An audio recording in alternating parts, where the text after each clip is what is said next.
Hello students, आपका अपना YouTube channel में मैं रविरंजन सर आपका स्वागत करता हूं। आज हम लोग पढ़ेंगे ज्योग्राफी का चैप्टर अपवाह। अपवाह कहने का मतलब नदी से है। नदी किस तरह कहाँ से निकलती है और किन रास्तों को अपनाते हुए धीरे धीरे वो किसी जलाशय में मिलती है या झीलों में मिलती है या फिर वो सागर में या महासागर में मिलती है, इसी का हम यहाँ पर अध्ययन करेंगे। ठीक है, जैसा कि आप जानते हैं नदी कुछ ऐसी नदियां हैं जिसमें सालों भर पानी रहता है, कुछ ऐसी नदियां हैं जो जिन्हें बरसाती नदी कहा जाता है, अर्थात वो बरसात के समय ही उसमें पानी रहता है, बाकी समय में सूख जाता है। तो हम लोग यहाँ पर भारत में अपवाह तंत्र के बारे में पढ़ेंगे। तो भारत में नदियों को मुख्यतः जितने भी नदी हैं उन्हें मुख्यतः दो भागों में बांट दिया गया है। एक ऐसी नदियां जो हिमालय से निकलती हैं और दूसरी वैसी नदियां जो प्रायद्वीपीय भारत की नदियां, अर्थात ये जो नीचे वाला क्षेत्र है ये प्रायद्वीपीय भारत है, यहाँ से निकलने वाली नदियों के बारे में अध्ययन करेंगे। ठीक है, अब ये जानने की कोशिश करेंगे कि ये नदियां हिमालय से निकलने वाली नदियों की क्या विशेषताएं हैं। ये नदियां सालों भर इनमें पानी रहता है और ये नदियों में भी पानी रहता है, लेकिन ये क्या है, बरसात के समय में ज्यादा रहता है और बाकी शुष्क मौसम में ये धीरे धीरे इनका पानी की मात्रा कम हो जाती है। ये नदियां ज्यादातर नौगम्य होती हैं, जहाँ पे नाव आसानी से चलती है, और इन नदियों में भी नौगम्य होती है, लेकिन कुछ ऐसी नदियां जो ज्यादा पहाड़ी एरिया में होकर बहती है वहां पे नौगम्य करना मुश्किल होता है। तो हम सबसे पहले हिमालय की नदियों के बारे में जानेंगे। तो सबसे बड़ी जो नदी है, पहला नदी तंत्र है सिंधु नदी तंत्र के बारे में जानेंगे। सिंधु नदी के बारे में, सिंधु नदी जो है ये तिब्बत में, जो भारत का पड़ोसी देश है तिब्बत के मानसरोवर झील से निकलती है। मानसरोवर झील से निकल करके ये भारत के पश्चिम की ओर बहती है। ये आपको मैप बना दें, यहाँ पर मान लीजिए, यहाँ पर ये है, ये तिब्बत यहाँ पर पड़ोसी देश है भारत का। तिब्बत के मानसरोवर झील से निकल करके ये भारत के पश्चिम की ओर बहते हुए पाकिस्तान में चली जाती है। ये पाकिस्तान से बहते हुए ये अंतिम में ये अरब सागर में जाके मिल जाती है। उस समय इसकी कुल लंबाई जो है मानसरोवर से लेकर के अरब सागर तक टोटल 2900 किलोमीटर की ये दूरी तय करती है। और इस नदी की अन्य सहायक नदियों को भी जान ले पहले। ये जो इसकी अन्य सहायक नदियां हैं, जास्कर, नुब्रा, स्योक और हुंजा, ये इसकी प्रमुख सहायक नदियां हैं। और इसकी अन्य सहायक नदियों में भी है जो आप नाम सुने होंगे, सतलज, झेलम, रावी, चिनाब, ब्यास। ठीक है, सतलज, झेलम, रावी, चिनाब और ब्यास सिंधु नदी की सहायक नदियां हैं। ये नदियां जो है बाद में जाकर के पाकिस्तान के मिठानपुरा में मिल जाती है और ये कराची से होते हुए अरब सागर में मिल जाती है सिंधु नदी। अब आइए दूसरी जो नदी है भारत की, गंगा नदी। गंगा नदी जो है मेनली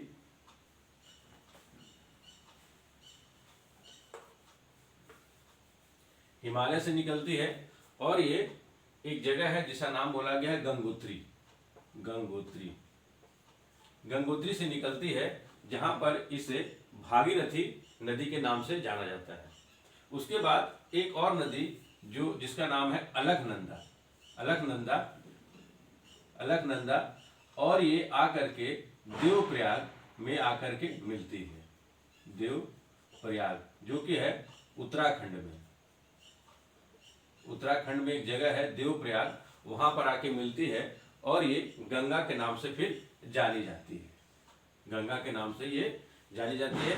उसके बाद ये इसकी अन्य और जो सहायक नदियां हैं, इसकी जो बिल्कुल पश्चिम की ओर बहती है यमुना नदी। पश्चिम की ओर बहती मतलब भारतीय नक्शा में पश्चिम की ओर, और गंगा नदी के दाहिनी ओर की तरफ से समानांतर बहते हुए जा करके ये इलाहाबाद में गंगा नदी में मिल जाती है।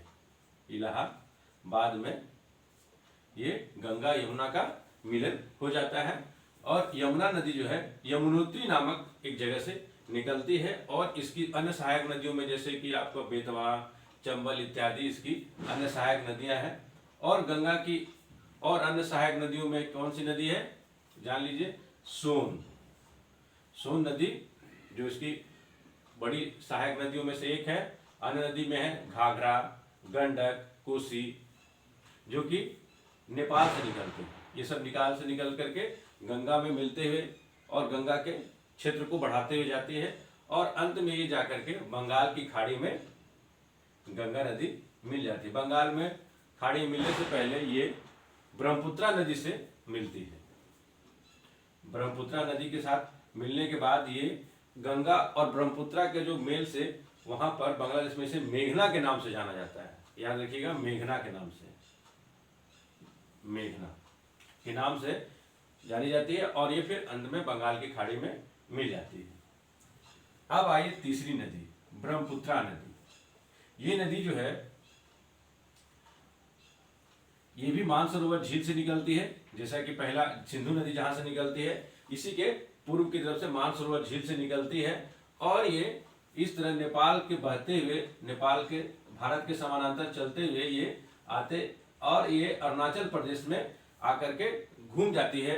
नामचा पर्वत एक शिखर है, वहां से वो यू टर्न लेती है। मतलब इस तरह जैसे यू का शेप बन रहा है, यू का उल्टा जैसे यू ऐसे होता है, इस तरह का यू का आकार बन रहा है। यू आकार से ये मुड़ जाती है और ये नदी भी अन्य नामों से जानी जाती है, जो कि नेपाल में ये सांगपो नदी के नाम से जानी जाती है, अरुणाचल प्रदेश में दिहांग के नाम से जानी जाती है और ये बांग्लादेश में जमुना के नाम से जानी जाती है,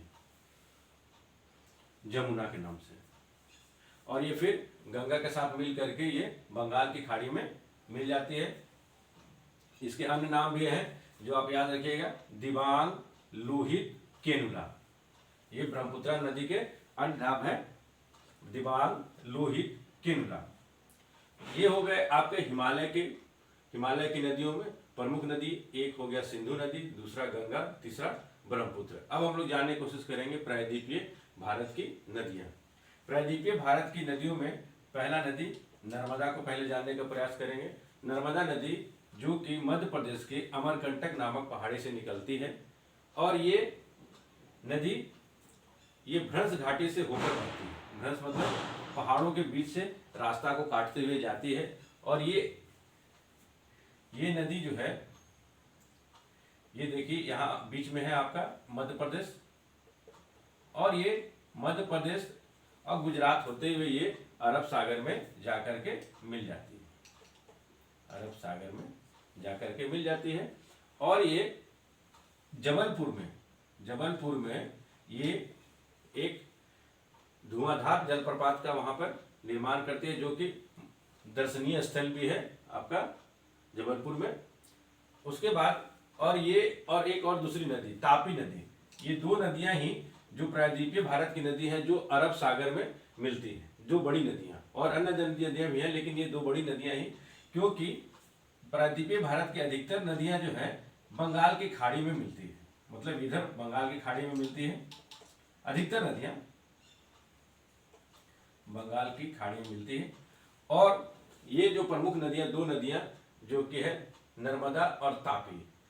नर्मदा नदी निकलती है अमरकंटक से, उसके बाद नेक्स्ट नदी जो है तापी नदी, ये मध्य प्रदेश के बैतूल जिले से निकलती है। कहाँ से? मध्य प्रदेश के बैतूल जिले से निकलती है और ये भी वो अरब सागर में जाके मिल जाती है। इसके बाद जो है अन्य नदियों में है, अन्य नदियां जो है साबरमती, माही, भारत पूजा और पेरियार। केरल में पेरियार नदी है, ये भी अरब सागर में मिलती है। लेकिन ये इधर की जो नदियां हैं ये बहुत, इनका क्षेत्र बहुत छोटा होता है, क्योंकि यहाँ पश्चिमी पठार है, ये क्षेत्र बहुत छोटा कारण ये नदियां काफी छोटी होती है और ये अरब सागर में मिल जाती है।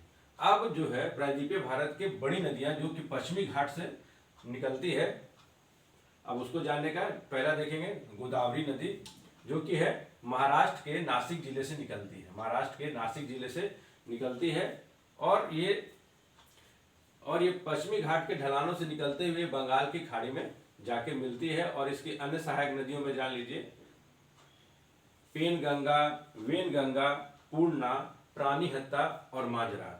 इस कारण इसे गोदावरी को दक्षिण भारत की गंगा भी कहा गया है। ठीक है, दक्षिण की गंगा कौन? गोदावरी। उसके बाद नेक्स्ट नदी है महानदी। महानदी जो है छत्तीसगढ़ से निकलती है, छत्तीसगढ़ से निकलती है और उड़ीसा होते हुए ये बंगाल की खाड़ी में जा मिलती है, महानदी। उसके बाद अन्य नदियों में कृष्णा नदी जो है ये भी पश्चिमी घाट से निकलती है, पश्चिमी घाट महाराष्ट्र के महाबलेश्वर से निकलती है और ये भी बहते हुए आपका जाके बंगाल की खाड़ी में मिल जाती है। और यहीं पे कृष्णा नदी पे ही नागार्जुन सागर बना हुआ है। अब आइए नेक्स्ट नदी जो है कावेरी। कावेरी नदी जो कि है ये भी पश्चिमी घाट से यहीं से निकलती है और ये बहते हुए बंगाल की खाड़ी में, और ये निकलती कहाँ से है कावेरी? पश्चिमी घाट के ब्रह्मगिरी पहाड़ी से। इसको याद रखिएगा, ब्रह्मगिरी पहाड़ी से निकलती है और ये जा करके बंगाल की खाड़ी में मिल जाती है। इसका मतलब समझ लीजिए अधिकतर नदियां पश्चिमी प्रायद्वीपीय भारत की अधिकतर नदियां पश्चिमी घाट से निकलती है और बंगाल की खाड़ी में मिलती है। एक्सेप्शन 2-4 नदियां, जैसे कि आपका एक नदी कौन सा, नर्मदा और तापी जो है आपका अरब सागर में गिरती है, और छोटी मोटी नदियां जैसे साबरमती, माही, भारत पूजा और पेरियार वो भी अरब सागर में गिरती है। ये हो गया आपको भारत की प्रमुख नदियों का बहाव और उनका क्षेत्र विस्तार। आज के लिए इतना ही, धन्यवाद।